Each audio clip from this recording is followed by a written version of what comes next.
好，飞碟墨菲的早餐，我是谭家龙。今天星期一的时间早餐读书会的单元。上个月我请了前内政部部长现在是他原来的本职呢是台大的教授，台大土木工程系的教授李鸿源李教授。好，那上个月我们在谈的是李鸿源经常在很多地方做的宣导的，就是台湾因为过去的产业发展、养殖业的发展，对，所造成的南台湾其实从彰化以南一路下来，彰化以北相对比较好啦，是彰化以南一路下来，因为抽取地下，它很明显的就是养殖业所造成的，因为它都在沿海。都在养殖区，那抽取地下水所造成的地层下陷，那几乎呢每年呢都以可能6到8公分吧左右的速度呢一直在往下沉。好，虽然养殖业慢慢的萧条了，很多的养殖区呢都已经沉得差不多了，那养殖业也不再像过去呢这么的发达了。那某些地方政府呢也配合李鸿源的这些的想法跟理念，地下水井都已经封了。我老实讲了，有的封的都太晚了，地下水都已经抽干了，都抽烂了。可是能停总是好的，先把地层下陷的速度先减缓下来。好，那这个问题我们上个月谈了，今天我们来谈另外的一个问题。这个问题我也很关心。我从2011年之后，我几乎每天在早上的节目里面，我都特别花时间去报我们的空污 PM2.5， 除了提醒大家注意要戴口罩，每天出门的时候呢带钥匙、带手机，然后呢带钞票，带口罩，台湾人一定要带这4样的东西。但是我也一直提醒，我说台湾很明显的，台湾的肺癌盛行率的地图跟我们的 PM2.5 的空污的地图高度重叠，是，那这个你就不要怀疑了，就是统计上面的正相关这么的清楚，表示肺癌虽然不是单一原因，可是跟空污一定有很大的关系。尤其这些年的时间，大概从去年或者是今年，台湾一年在临床上面会有1万人死于肺癌，一年死于肺癌已经是因为癌死的第1名。那如果说是罹癌率来讲的话，肺癌现在第3名，还低于呢，就是说呢大肠癌跟肝癌。可是肺癌死亡率最高，因为这些年的时间，肺癌我们看到的，肺癌的结构都不一样了。传统的肺癌现在大概慢慢降低到40%。现在是肺腺癌大概占到了60%，是这60%的肺腺癌，只要发现，除非你有定期的健康检查，否则当你觉得不舒服的时候，很抱歉，大概都已经到了3期末，都到了4期，所以它预后很差。好，那明明知道跟空污有关，而且呢，全球呢，像是今年的联合国的大会，联合国大会在干什么？今年的联合国大会，美国拒绝出席，除了大会里面谈政治之外，今年的主场就是气候变迁，对，如何让2015年的巴黎气候协定能够落实？那明年就是2020，明年通过估计呢，这场的大会呢会变得更盛大，所有的大国都必须表态。今年你看到美国不表态，日本不表态，然后呢澳洲不表态，巴西不表态，许多的大国都在闪躲责任了。好，不过气候变迁就是告诉你，全球对于未来每一个国家的碳排放的管制，它终究会成为一个全球规范，成为一个全球治理的课题，你都必须要负起责任。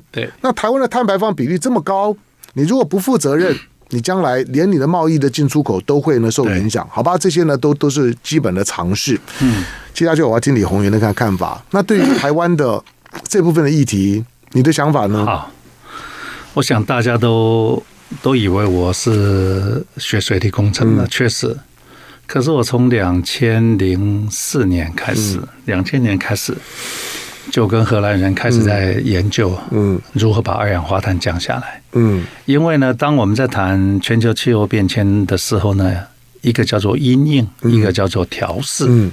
因应就是如何避免因为气候变迁所带来的这个灾害。这个我们台湾确实有在做，因为淹水大家都会怕。好。可是问题是，调适是这个如何把二氧化碳降下来，这一块台湾没做。而且是做的很不但非常糟的，不但不是模范生，我们还是后段班学生，末段班、放牛班，末段班。我们的人均二氧化碳排放呢是世界平均值的3倍。高雄地区的二氧化碳排放是世界平均值的9倍。那我们这样子继续混下去呢？我给各位一个数字了。到了2030年，台湾因为碳足迹太高，我们会被课掉8000亿的碳税，8000亿啊！事实上，我们台湾，假如说大家对经济很了解的话，其实我们今天的这个毛利其实已经不高的，毛3到4。你今天再课了个8000亿的碳税，我是觉得这些产业最后会被迫离开台湾。为什么会被迫离开台湾呢？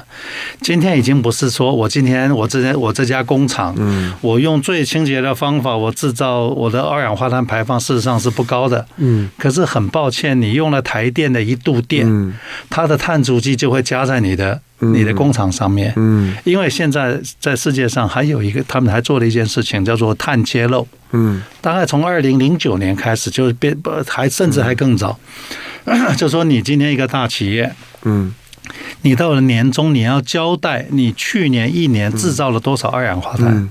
你要是不做这个碳揭露，对不起，你在纳斯达克人家不会让你上市的。你要跟大的这个国际的企业做生意，人家不跟你做生意的。我告诉你，你跟台塑做生意，台塑都不见得敢跟你做生意，因为你的碳足迹会被加在他的这个商业行为上面。那这样对服务业比较有利，对制造业很不利啊。工厂。所以2009年，其实当初被要求参加碳揭露的是制造业。2010年开始是银行。就意思说你要跟银行来贷款，实际上银行也要做碳揭露的。他必须要讲说，我放款的这些厂商到底他去年制造了多少二氧化碳，到了最后会全部到我银行的账上。所以银行不可以邪恶就是了。对，所以 CDP 已经把整个世界的商业行为用碳已经全部结合在一起了。那我还记得很清楚，我在台北县的时候，我们那时候做了一个政策叫做清洁生产。就是我那时候去拜访那个 Deloitte 啊，我忘了他中文名字叫什么，在民生东路一个全世界最大的会计师事务所。我就因为碳揭露是会计师做的。我就去拜访 Deloitte， 我说那请问你们在台湾有没有做碳揭露？他说我们台湾的办公室不做，北京的办公室有做，因为北京政府也要求，台湾的政府没要求。不过现在大概是所有的大会计师都在做了，因为所有的这些企业他都必须要做。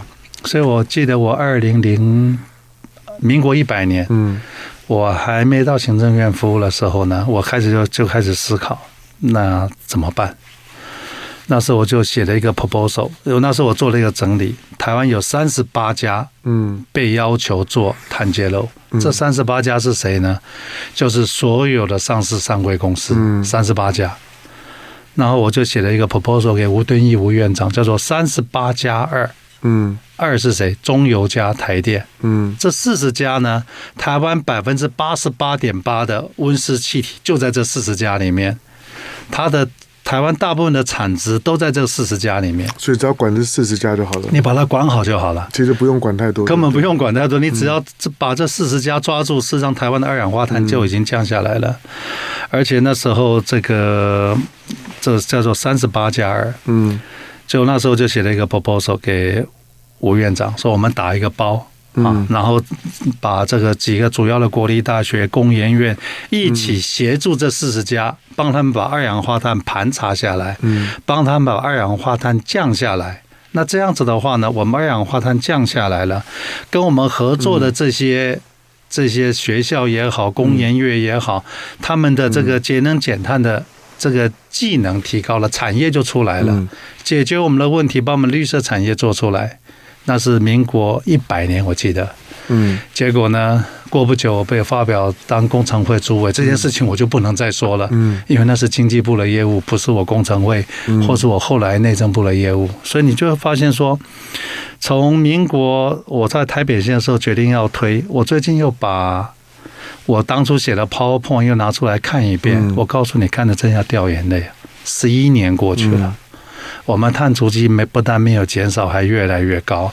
我们当初这个要做清洁生产，我们的绿色产业不但没有出来，结果我们现在 end up， 我们要用一个完全不合理的价钱去跟国际上买风能。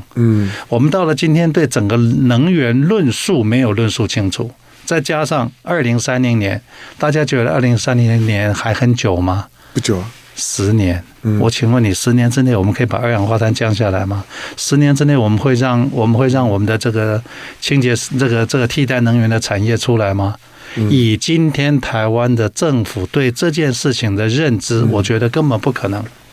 因为你今天要把我们的二氧化碳降下来，我们就必须要谈合理的能源价格。因为你合理的能源价格是带动整个产业转型的一个动力。我给各位一个数字哈。我们中华民国总预算10块钱，每10块钱有1.1块去补贴能源。我们1.1块拿去补贴了，所以这些大企业赚的很多钱是我们补贴它的。可是你一补贴的结果是什么？它的产业就越来越没竞争力。然后呢，它的这个碳足迹就越来越高，因为它不需要节能减碳，它不需要省能源啊，因为反正你政府补贴我。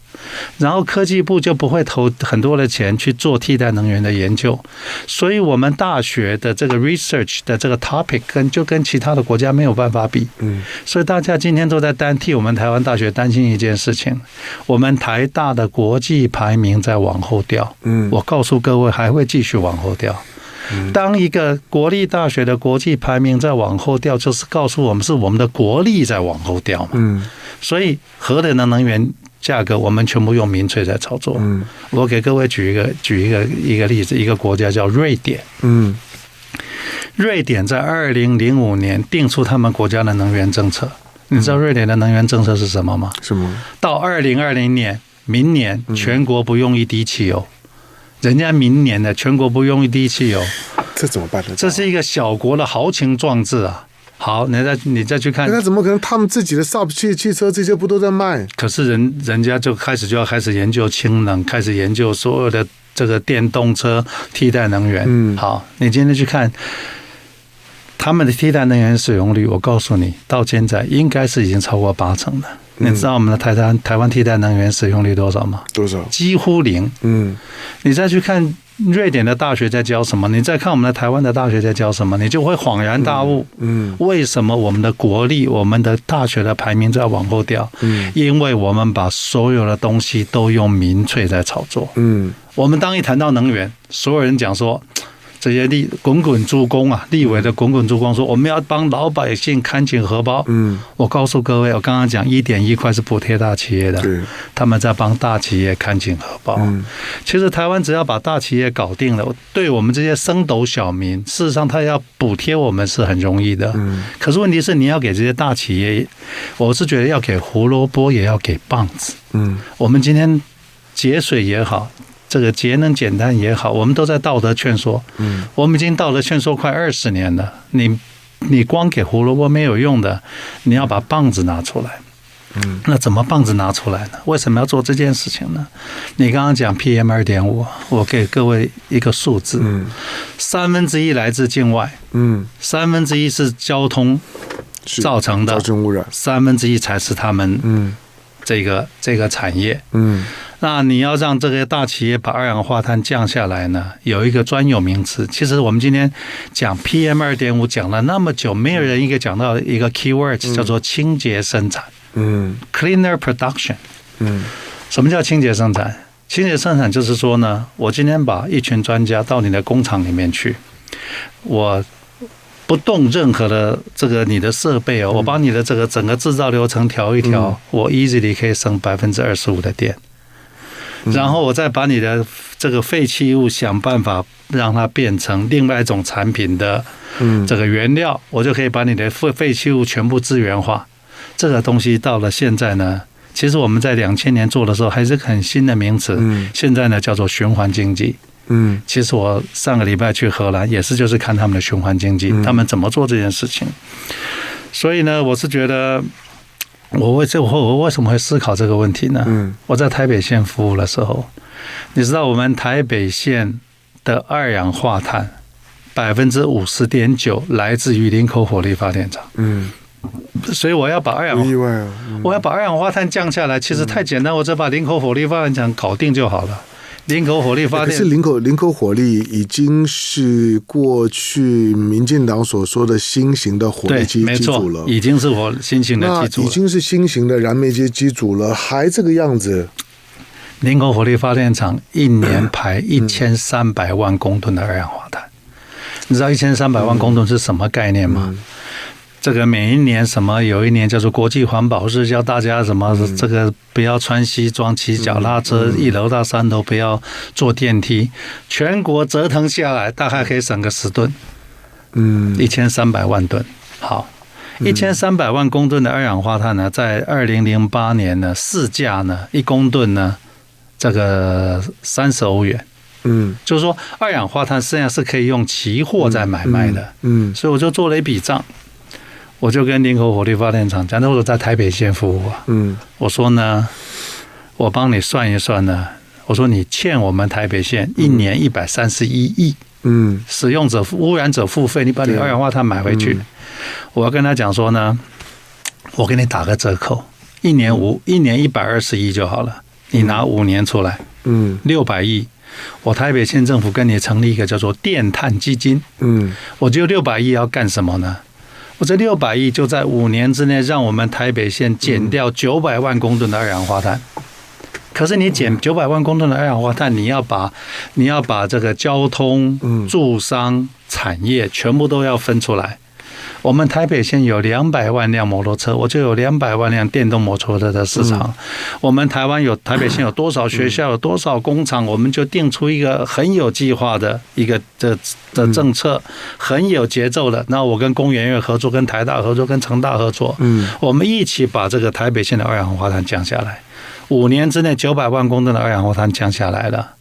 我创造了一个产业园区，那时候我记得可以制造1兆的新兴的产业，这1兆的产业1年的税收何止120亿，而且我为什么要做这件事情呢？因为县政府的强项是什么？它有政策的贯彻力，就是我从工厂到公寓到学校到这个到交通，在我台北县的境内，我是有贯彻力的。我当初的如意算盘是什么？我把台北县做好了，台北县的经验就可以复制到全台湾。然后那时候2008年，我已经可以看到什么？看到中国的台商一定最后会被迫离开大陆。为什么？因为他们对这个二氧化碳的要求，对环保的要求，加上他的劳工越来越高，他们是最后一定会被迫离开大陆。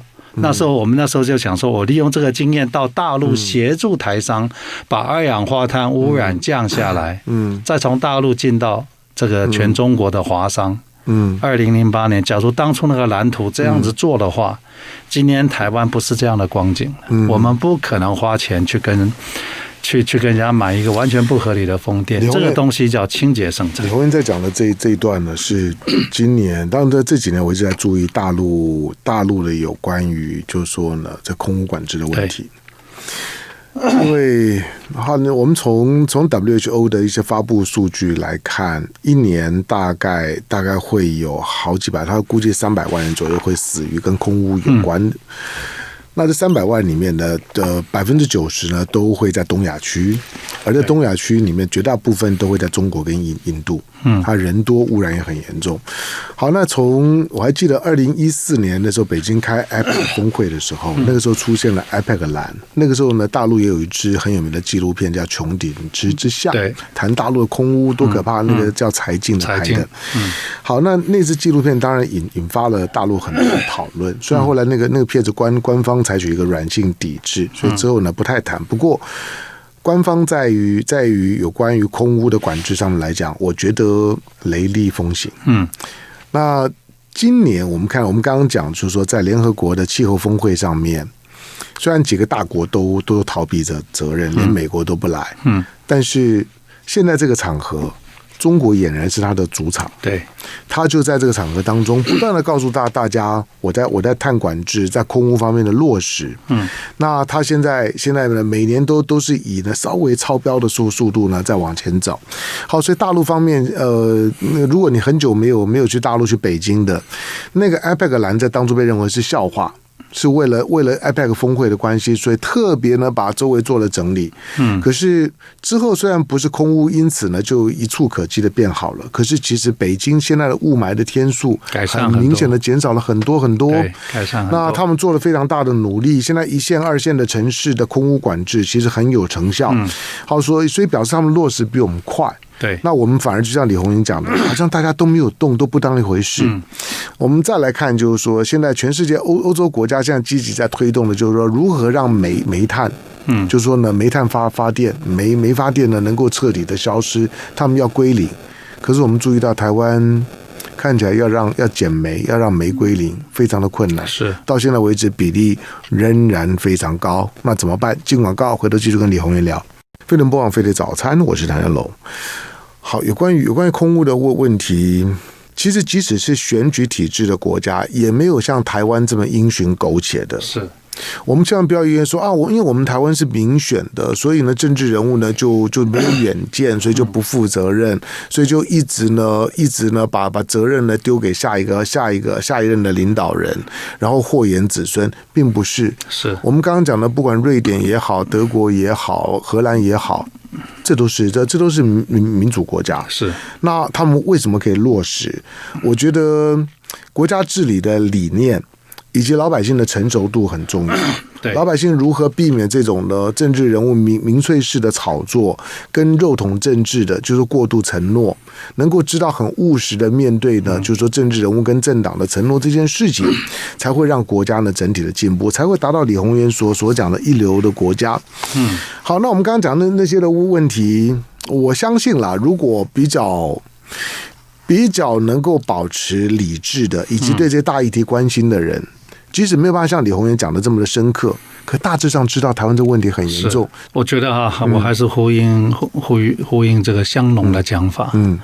尤其是我们很多的台湾的民众，我们今天讲PM2.5，讲节能减碳，你要是不注意的话，它不是大老板的事情。是啊，是你的事情，是你的事情，你会送命的。而且你死的时候呢，你要去找谁去讨，你都找不到，没得讨，没有人帮你负责任啊。而且我刚刚讲，我现在讲清洁生产，我再把它讲清楚一点。什么叫清洁生产？我们今天呢，告诉这些大工厂，你要把二氧化碳降下来。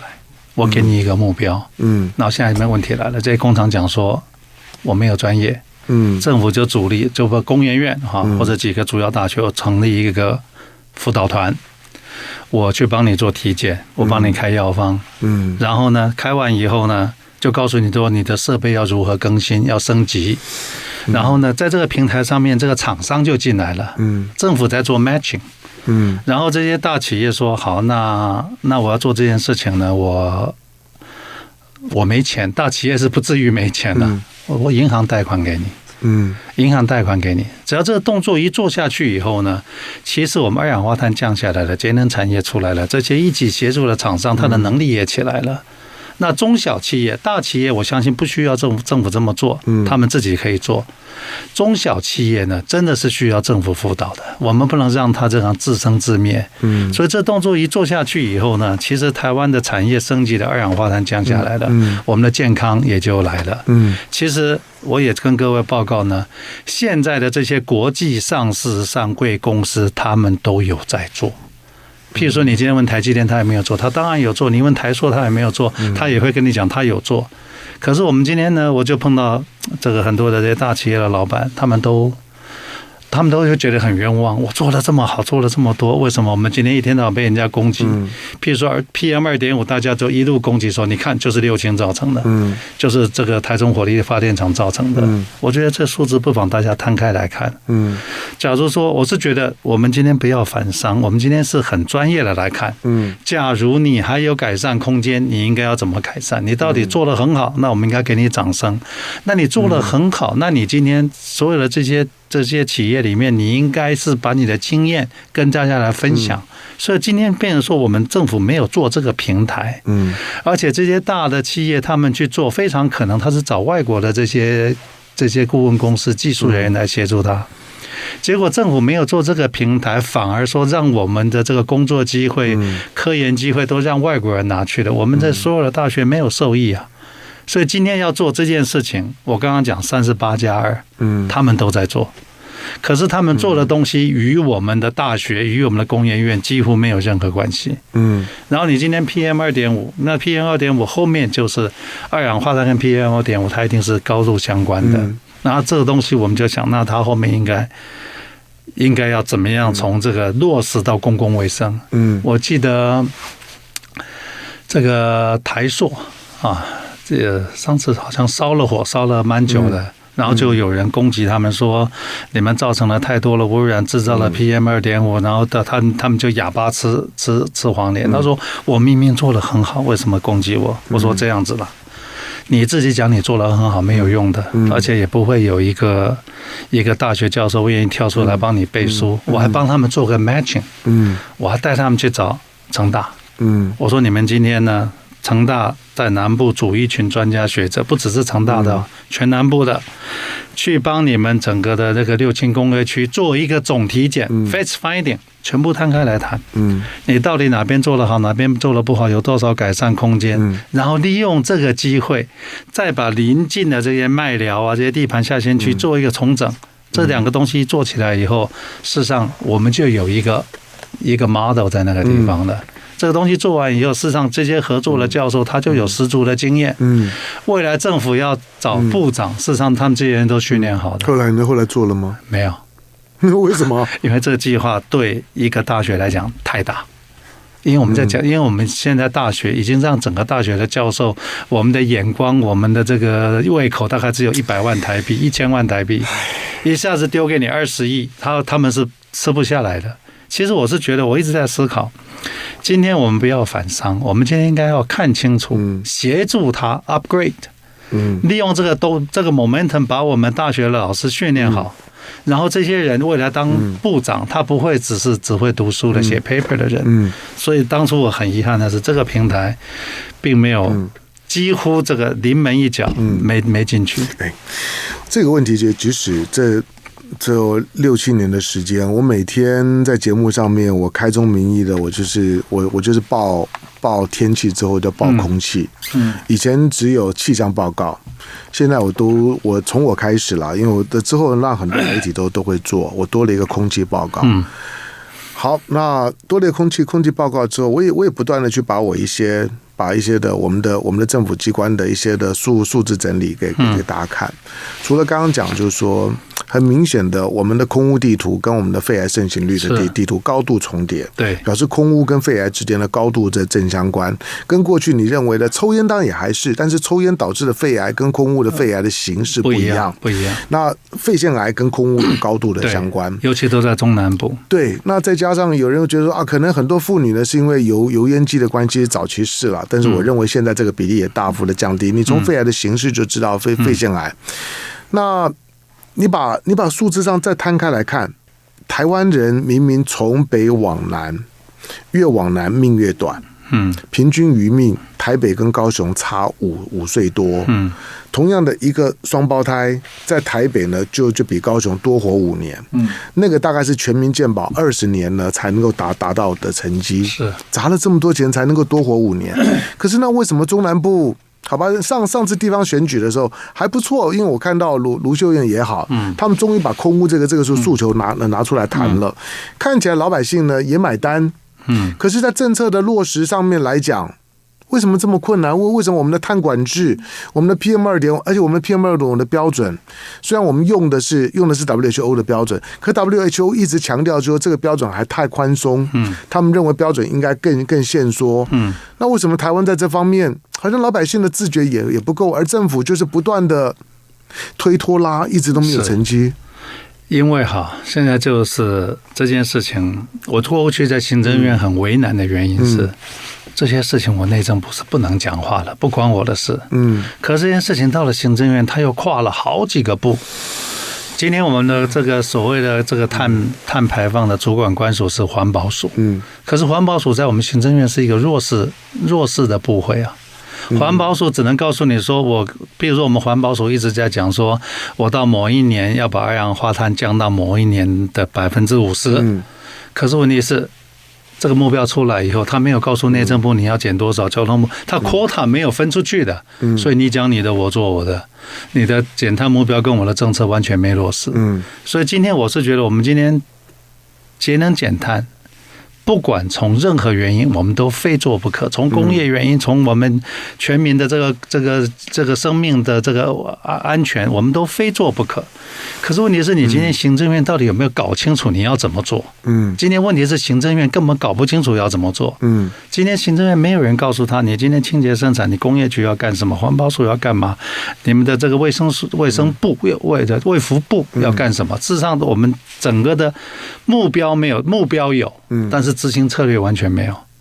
然后现在很简单嘛，这个最近又谈到能源政策，我们不要核电，那不要核电，那不要核电，电不够就加强火力发电，加强火力发电，大家又跳起来了，空气污染吃不消，好，那我们就说那不要火电，那我们就改这个液化石油气，有一度谈到液化石油气的仰赖度要超过50%。是的，我今天告诉各位，全世界除了日本以外，没有一个国家敢把它的液化石油气的仰赖度超过20%。为什么？好，进广告，我回头之后继续跟李宏源聊。